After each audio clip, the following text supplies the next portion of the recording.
الله نور السماوات والأرض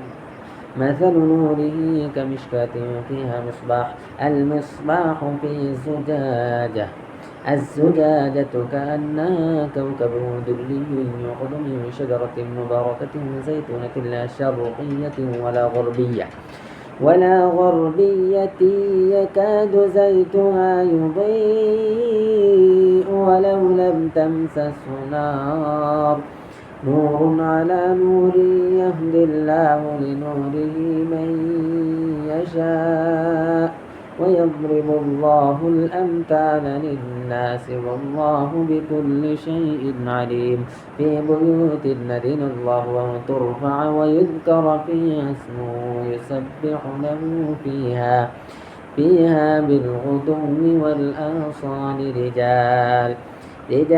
لا تلهيهم تجارة ولا بيع عن ذكر الله وإقام الصلاة وإيتاء الزكاة يخافون يوما تتقلب فيه القلوب والأبصار ليجزيهم الله أحسن ما عملوا ويزيدهم من فضله والله يرزق من يشاء بغير حساب والذين كفروا أعمالهم كسراب بقيعة يحسبه الظمآن ماء حتى إذا جاءه لم يجده شيئا ووجد الله عنده فوفاه حسابه والله سريع الحساب أو كظلمات في بحر اللجي يغشاه موج من فوقه سحاب ظلمات بعضها فوق بعض إذا أخرج يده لم يكد يراها ومن لم يجعل الله له نورا فما له من نور ألم تر أن الله يسبح له من في السماوات والأرض والطير صافات كل قد علم صلاته وتسبيحه والله عليم بما يفعلون ولله ملك السماوات والأرض وإلى الله المصير ألم تر أن الله يسقي سحابا ثم يؤلف بينه ثم يجعله ركاما فترى الودق يخرج من خلاله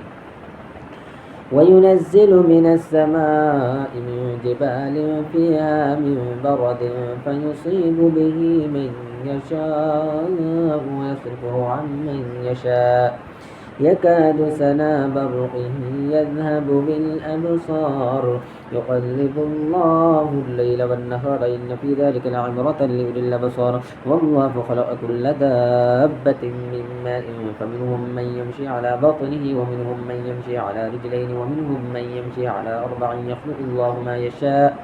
إن الله على كل شيء قدير لقد أنزلنا آيات مبينات والله يهدي من يشاء إلى صراط مستقيم ويقولون آمنا بالله وبالرسول وأطعنا ثم يتولى فريق منهم من بعد ذلك وما أولئك بالمؤمنين وإذا دعوا إلى الله ورسوله ليحكم بينهم إذا فريق منهم معرضون وإن يكن لهم الحق يأتوا إليه مذعنين في قلوبهم مرض وارتابوا وهم يخافون أن يحيف الله عليهم ورسوله بل أولئك هم الظالمون إنما كان قول المؤمنين إذا دعوا إلى الله ورسوله ليحكم بينهم من يقول سمعنا وأطعنا وأولئك هم المفلحون ومن يطع الله ورسوله ويخشى الله ويتقه فأولئك هم الفائزون وأقسموا بالله جهد أيمانهم لئن أمرتهم ليخرجون قل لا تؤزموا طاعة معروفة إن الله خبير بما تعملون